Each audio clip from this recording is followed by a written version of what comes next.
दोस्तों अपनी मोटर जलने की वजह देखी होगी।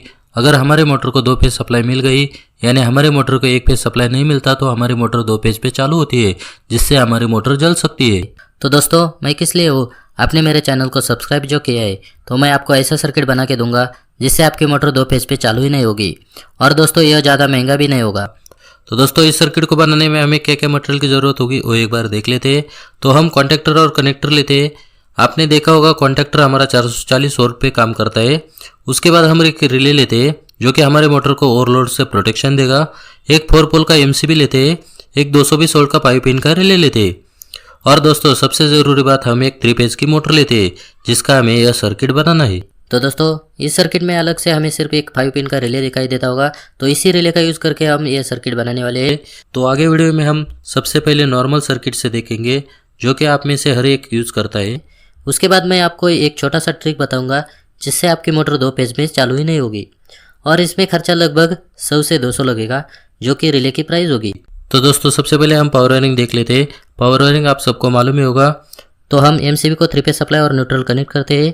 एमसीबी के आउटपुट साइड से 3 फेज सप्लाई लेते हैं और रिले के इनपुट साइड को कनेक्ट करते हैं। ओवरलोड रिले के आउटपुट साइड से हम कॉन्टैक्टर के कॉइल को कनेक्ट करते हैं। कॉन्टैक्टर के टर्मिनल से हम मोटर को 3 फेज सप्लाई कनेक्ट करते हैं। यह सिंपल सा पावर वायरिंग सर्किट है जो कि आप सबको मालूम ही होगा। अब हम नॉर्मल कंट्रोल वायरिंग देख लेते हैं और इसके डिसएडवांटेजेस के बारे में भी जान लेते हैं। तो हम ब्लू वायर यानी एक फेज को एक वायर को कनेक्ट करते हैं और उस वायर का दूसरी साइड हम ओवरलोड रिले के एनो टर्मिनल को कनेक्ट करते हैं। ओवरलोड रिले के दूसरे साइड एनो टर्मिनल से हम ओवरलोड रिले के एनसी एलिमेंट को एक वायर को कनेक्ट करते हैं। ओवरलोड रिले के दूसरे साइड एनसी एलिमेंट से हम कॉन्टैक्टर को एक वायर को कनेक्ट करते हैं। कॉन्टैक्टर हमारा 440 वोल्ट पे काम करता है। जब दोस्तों हमारा कॉन्टैक्टर 440 वोल्ट पे काम करता है तो कॉन्टैक्टर चालू होने के लिए हमें 2 फेज की ज़रूरत होगी। तो एक फेज हमने ओवरलोड रिले से कॉन्टैक्टर को दे दी है। अब हम दूसरी फेज रेड वायर को लेते हैं और कॉन्टैक्टर के दूसरे साइड को डायरेक्टली कनेक्ट करते हैं। अब दोस्तों जैसे हम स्टार्ट पुश बटन को प्रेस करते हैं तो कॉन्टैक्टर चालू होगा, लेकिन जैसे ही बटन छोड़ देते हैं तो मोटर बंद होगी, यानी हमारा कॉन्टैक्टर बंद होगा। तो दोस्तों यहाँ पे मोटर बंद इसलिए होगी क्योंकि हमने यहाँ पे होल्डिंग का सर्किट नहीं बनाया है। तो दोस्तों हम होल्डिंग का सर्किट बना लेते हैं। तो हम एक वायर लेते हैं और ओवरलोड रिले के दूसरे साइड एनो एलिमेंट से कॉन्टैक्ट एलिमेंट के पहले कनेक्टर को जोड़ देते हैं। जैसे हम स्टार्ट पुश बटन को प्रेस करते हैं तो कॉन्टैक्टर चालू होता है। अब दोस्तों जैसे हम स्टार्ट पुश बटन को छोड़ देते हैं तो स्टार्ट पुश बटन के दूसरे साइड एनो एलिमेंट से कंटिन्यूसली सप्लाई मिलता है, जिससे कॉन्टैक्टर होल्ड होता है और हमारी मोटर कंटिन्यूसली चालू रहती है। तो दोस्तों अब हम इसका वर्किंग देख लेते हैं। आगे वीडियो में हम मोटर 2 फेज में चालू ही नहीं होगी, इसका सर्किट बनाने वाले हैं। जैसे हम एमसीबी चालू करते हैं तो 3 फेज सप्लाई हमारे ओवरलोड रिले के टर्मिनल को मिल जाता है। ओवरलोड रिले के टर्मिनल से हमने एक फेज डायरेक्टली कॉन्टैक्टर के टर्मिनल को दे दिया है। मतलब हमारे कॉन्टैक्टर को डायरेक्टली एक फेज मिल जाएगी और दूसरा फेज हमने ओवरलोड रिले के एनो एलिमेंट से दे दिया है। जैसे हम स्टार्ट पुश बटन को प्रेस करते हैं तो कॉन्टैक्टर के दूसरे टर्मिनल को फेज मिल जाता है, जिससे हमारे कॉन्टैक्टर और मोटर चालू होती है। जैसे हम स्टॉप पुश बटन को प्रेस करते हैं तो हमारे कॉन्टैक्टर को एक फेज नहीं मिलती, जिससे हमारा कॉन्टैक्टर और मोटर दोनों बंद होती है। दोस्तों आपने मोटर जलने की वजह देखी होगी। अगर हमारे मोटर को 2 फेज सप्लाई मिल गई, यानी हमारे मोटर को एक फेज सप्लाई नहीं मिलता, तो हमारी मोटर 2 फेज पे चालू होती है, जिससे हमारी मोटर जल सकती है। तो दोस्तों मैं किस लिए हूँ, बहुत सारे लोग गांव में क्या करते हैं, कम वोल्टेज की वजह से हमारे ओवरलोड रिले की सेटिंग हाई करके रखते हैं। अगर बीच वाली फेज स्टार्टर को मिल भी नहीं गई तो भी स्टार्टर बंद नहीं होता, जिससे हमारी मोटर खराब होती है। और यही ड्रॉबैक सबसे ज़्यादा गाँव में होने वाली मोटर जलने का कारण है। तो दोस्तों यह सब ना हो, इसके लिए हम सर्किट में थोड़ा सा चेंज करने वाले हैं। तो इसके लिए हम 220 वोल्ट का रिले का इस्तेमाल करने वाले हैं। तो दोस्तों हम रिले वायरिंग देख लेते हैं। हमने ऑलरेडी कॉन्टैक्टर को चालू होने के लिए 2 फेज का इस्तेमाल किया है। अब हम हमारी जो तीसरी फेज है उससे हम रिले को चालू करने वाले हैं। तो हम तीसरे फेज को यानी ओवरलोड रिले के बीच वाले फेज को येलो वायर को एक वायर को कनेक्ट करते हैं और उस वायर की दूसरी साइड हम रिले के A+ टर्मिनल को जोड़ देते हैं। अब रिले चालू होने के लिए हमें चाहिए न्यूट्रल, तो हम एमसीबी के आउटपुट साइड से न्यूट्रल को एक वायर को कनेक्ट करते हैं और उस वायर की दूसरी साइड हम रिले के A- टर्मिनल को जोड़ देते हैं।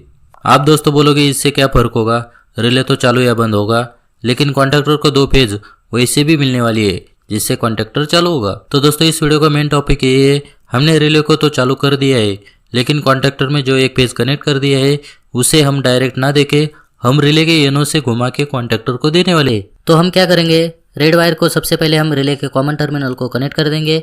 उसके बाद रिले के एनो से कॉन्टैक्टर के टर्मिनल को कनेक्ट कर देते। अब दोस्तों इससे क्या होगा ये देख लेते हैं। जैसे हम एमसीबी चालू करते हैं तो 3 फेज सप्लाई ओवरलोड रिले को मिल जाएगा। येलो वायर से फेज रिले को मिलेगा और न्यूट्रल हमने डायरेक्टली रिले को दे दिया है, जिससे रिले चालू होगा। जब रिले चालू होगा तो रिले के कॉमन टर्मिनल से रेड फेज हमारे येनो को मिल जाएगा। येनो से हमने कॉन्टैक्टर को कनेक्ट कर दिया है, जिससे हमारे कॉन्टैक्टर को रेड वायर की फेज मिल जाएगी। मतलब दोस्तों यहाँ तक हमारे 2 फेज का इस्तेमाल हो गया है, रेड और येलो। अभी भी हमारी तीसरी फेज बाकी है।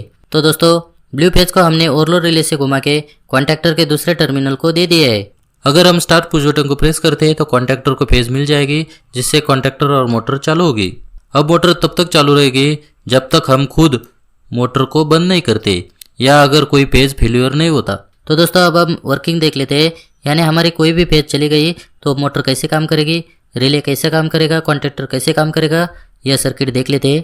तो दोस्तों सबसे पहले रेड फेज कट जाती है तो कॉन्टैक्टर को एक फेज नहीं मिलेगा, जिससे कॉन्टैक्टर ऑपरेट नहीं होगा। जब कॉन्टैक्टर बंद होगा तो मोटर भी बंद होगी। तो दोस्तों यहाँ पे रेड फेज जाने से हमारी मोटर बंद होती है। अब हम दूसरा देखते हैं। जैसे हमारे येलो फेज कट जाती है तो रिले बंद होता है।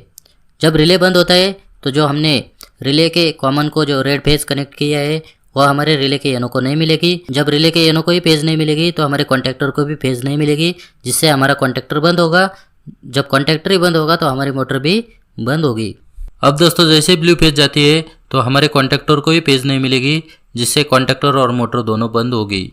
तो दोस्तों आपने देखा तीनों फेज में से कोई भी फेज एक चला जाता है तो कॉन्टैक्टर चालू नहीं होगा, जिससे मोटर भी चालू नहीं होगी।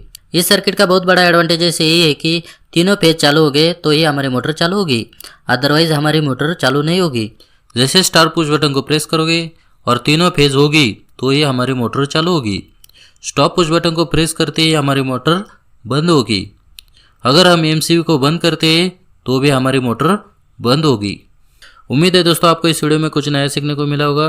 तो दोस्तों अब तक हमारे चैनल को सब्सक्राइब नहीं किया तो प्लीज़ चैनल को सब्सक्राइब करके बेल नोटिफिकेशन को प्रेस करके ऑल पर क्लिक कर दीजिए, जिससे आपके मेरे हर एक नई वीडियो की नोटिफिकेशन जल्द से जल्द मिल सके। तो दोस्तों मैं मिलता हूँ एक और नई वीडियो के टॉपिक के साथ। धन्यवाद।